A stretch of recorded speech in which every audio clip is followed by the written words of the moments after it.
こんにちは。先日驚いたニュースがありまして、2025年5月18日、共同通信社が報じた記事によりますと、僕たちのこのコンパクトキャンピングカー、カヌレのベース車になっている NV200 バネットがなんと生産終了を検討中だそうです。で、その記事によりますと、日産の湘南工場の閉鎖に伴って、NV200 の生産を他工場には移さずに終了する可能性があるみたいです。他にも商用版の AD は今年11月で生産終了が決まったとか、背景には高収益の SUV や大型ミニバンに注力するっていう会社の方針があるようです。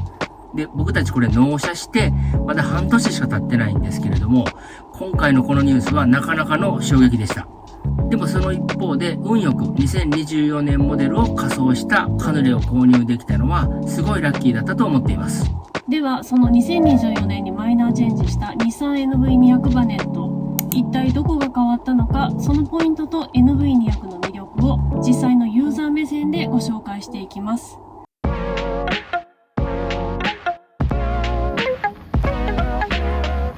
今回の2024年モデルでは安全装備が追加されています。例えば高速道路でふらついた時、ちょっと休憩しませんかっていう警告が出たり、アクセルとブレーキを踏み間違えた時には自動でブレーキがかかるようになってます。あと前後にソナーが4つずつついてまして、障害物にもよく反応してくれます。この前大雨の時に一瞬警告とかシステム故障という表示が出たことがありました。あれは焦ったけど、屋根のあるところでエンジンをかけ直したらすぐに復旧しました。多分センサーが大雨でうまく反応しなかったんだと思います。で、それ以降は何の問題もなくて、普段はすごい助かってます。駐車時とかは障害物に近づいたらちゃんと音で教えてくれるし、万が一の踏み間違いにも対応してくれるから、やっぱり安心感がありますね。もちろん過信はできないんですけど、あって損はない装備だと思います。いい装備だとは思いますが、駐車の時に段差とかに反応して急ブレーキがかかるとびっくりすることが多々あります。いつか本当に役立つ時が来るかもしれないんで、その辺は慣れるしかないと思ってます。あとメーター周りも進化しました。今回のモデルでは7インチの TFT 液晶が採用されて、表示がより見やすくなりました。スピードとか燃費とかいろんな情報が一目で確認できるようになったのは嬉しいポイントですね。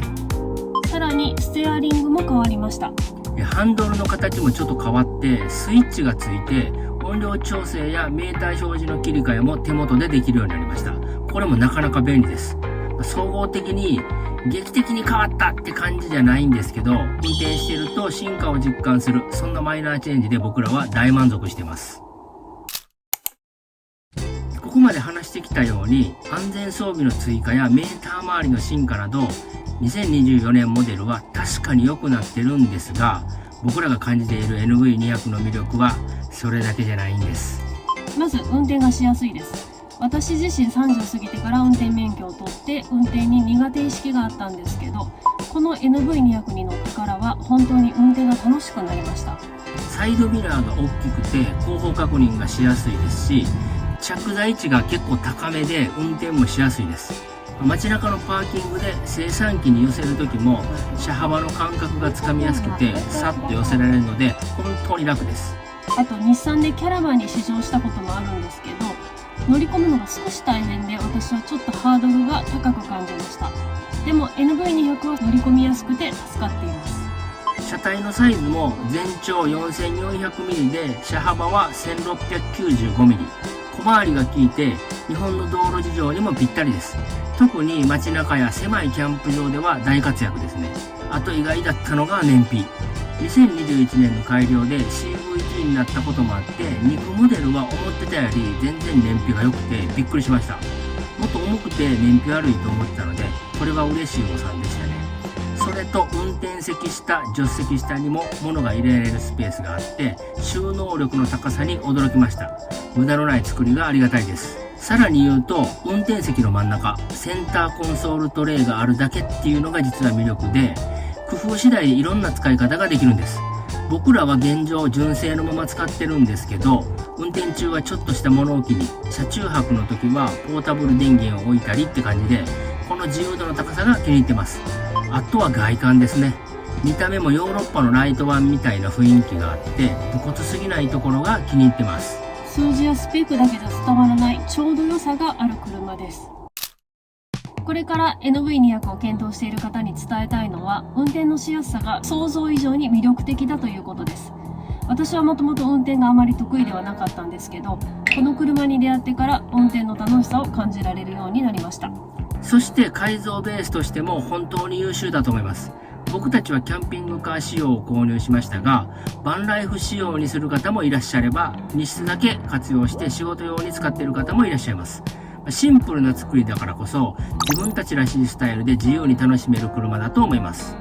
大きなキャンピングカーはちょっととか、でも普通の乗用車だと物足りないと思っている方には本当にちょうどいいサイズだと思います。僕たちにとっては、キャンプも旅も日常も全部この1台で完結できるっていうのがすごくありがたいです。そういう目線で車を探している人には NV200 は本当にお勧めしたい1台です。見た目も可愛くて気に入っています。と、まだまだ語り足りない魅力はあるんですけど、とりあえず今回はこの辺で。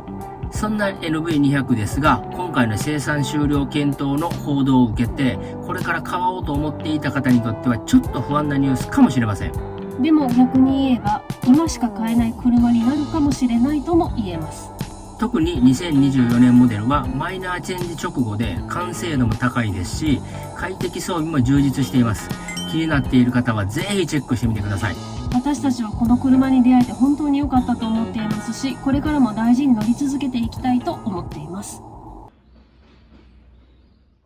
ということで今回は NV200 バネットの生産終了検討というニュースと2024年モデルのポイント、そして実際に僕たちが乗って感じた魅力についてお話ししました。今後も気になることがあればまた動画でシェアしていきますので、よろしければチャンネル登録とグッドボタンをよろしくお願いします。ちなみに僕たちが乗っているこのカヌレは徳島の老舗ビルダーアネックスさんが仮装したモデルで、大阪府茨木市にあるキャンピングカープラザ大阪さんで購入させていただきました。展示車も本当に色々ありましたので、気になっている方は見学や問い合わせだけでもされてみるといいと思います。ということでまた次の動画でお会いしましょう。ご視聴いただきありがとうございました。